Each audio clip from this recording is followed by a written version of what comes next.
आदमी की वीडियो बनानी है। मैं हूं तारक चौधरी। हमारे YouTube चैनल को सब्सक्राइब कीजिए और बर वक्त मालूमात के लिए बेल आइकन प्रेस कीजिए। बिस्मिल्लाहिर्रहमानिर्रहीम। अस्सलामु अलैकुम दोस्तों, क्या हाल चाल हैं। मैं उम्मीद करता हूं कि मेरे तमाम दोस्त खैरियत से होंगे। तो दोस्तों, ये माल हमारा सारा सेल हो गया है। ये हमारा सारा माल सेल हो गया है। इसमें कुछ जोटियां हैं नीली रावी की, ये हमारे फार्म में खड़ा है।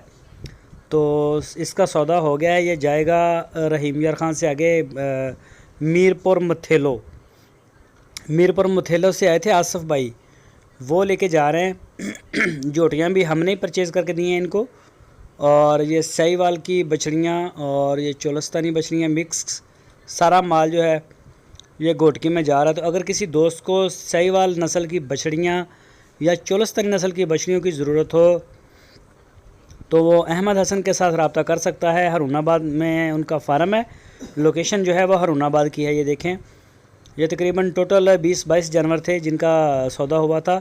ये नीली नस्ल की जो जोटियाँ हैं वो भी थी और इसमें बछड़ियाँ भी थी। ये सारा मिक्स माल खड़ा है। अभी लोडिंग करेंगे और ये तैयार कर रहे हैं। सिर्फ अभी इनको खिलाया पिलाया है ज़रा। तो ये मीरपुर मथेलो में जाएगा। तो ये आप देख सकते हैं माशाल्लाह। जिस दोस्त को ज़रूरत हो वो रब्ता कर सकता है अहमद हसन के साथ। उनके पास हर वक्त अवेलेबल होती हैं ये चोलस्तानी बछड़ियाँ और सहीवाल नस्ल की बछड़ियाँ। तो वो मेन डीलर हैं अपने इलाके को मेन डील करते हैं बछड़ियों में। तो ये नीली नस्ल की जो आपको कटियाँ नज़र आ रही हैं, तो ये उन्होंने स्पेशल हमें कहा था, तो ये फिर हमने उनको ख़रीद के दी हैं।